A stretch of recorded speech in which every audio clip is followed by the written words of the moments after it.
തമിഴ്നാട് അധികാരം പിടിക്കാൻ വിജയ് നടത്തിയ യാത്ര, ആ യാത്രക്കിടയിലാണ് ഇപ്പോൾ കരൂരിൽ സാധാരണ മനുഷ്യർക്ക് ജീവൻ നഷ്ടമായത്. 33 പേർ ദുരന്തത്തിൽ മരിച്ചു എന്ന വിവരം വരുന്നു. 31 മരണം സർക്കാർ ഔദ്യോഗികമായി സ്ഥിരീകരിക്കുന്നുണ്ട്. 33 പേർ എങ്കിലും മരിച്ചു എന്നാണ് തമിഴ് മാധ്യമങ്ങൾ റിപ്പോർട്ട് ചെയ്യുന്നത്.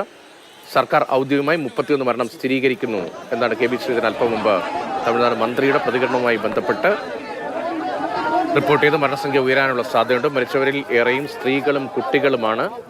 കരൂരിലെ വിജയുടെ പ്രസംഗത്തിനിടയിൽ തിക്കിലും തിരക്കിലും പെട്ട് ആ തിരക്കിനിടയിൽ പലരും കുഴഞ്ഞു വീഴുകയായിരുന്നു. തുടർന്ന് അപകടമുണ്ടാകുകയായിരുന്നു. വലിയ ദുരന്തം സംഭവിക്കുകയായിരുന്നു. ജഗദീഷ്